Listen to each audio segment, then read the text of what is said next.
الرحمن الرحيم ألف لام ميم الله لا إله إلا هو الحي القيوم نزل عليك الكتاب بالحق مصدقا لما بين يديه وأنزل التوراة والإنجيل من قبل هدى للناس وأنزل الفرقان إن الذين كفروا بآيات الله لهم عذاب شديد والله عزيز ذو انتقام إن الله لا يخفى عليه شيء في الأرض ولا في السماء هو الذي يصوركم في الأرحام كيف يشاء لا إله إلا هو العزيز الحكيم هو الذي أنزل عليك الكتاب منه آيات محكمات هن أم الكتاب وأخر متشابهات فأما الذين في قلوبهم زيغ فيتبعون ما تشابه منه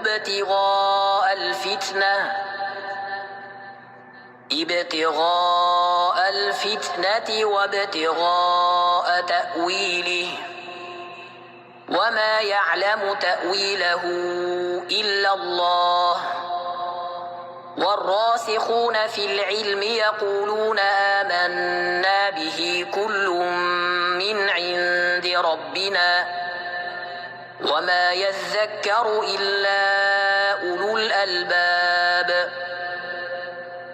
ربنا لا تزغ قلوبنا بعد إذ هديتنا وهب لنا من لدنك رحمة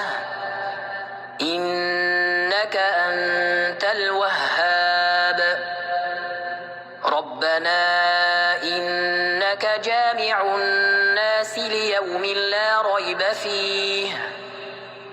إن الله لا يخلف الميعاد إن الذين كفروا لن تغني عنهم أموالهم ولا أولادهم من الله شيئا وأولئك هم وقود النار كدأب آل فرعون والذين من قبلهم كذبوا بآياتنا فأخذهم الله بذنوبهم والله شديد العقاب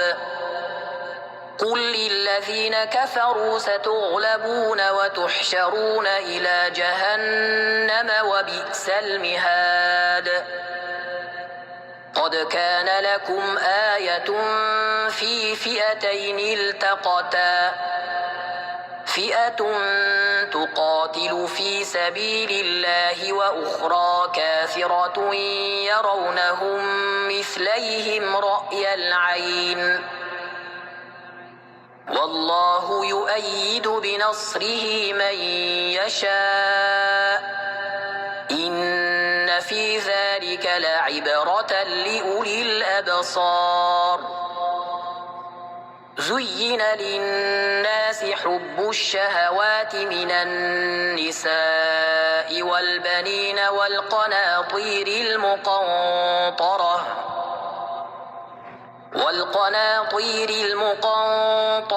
من الذهب والفضة والخيل المسومة والأنعام والحرث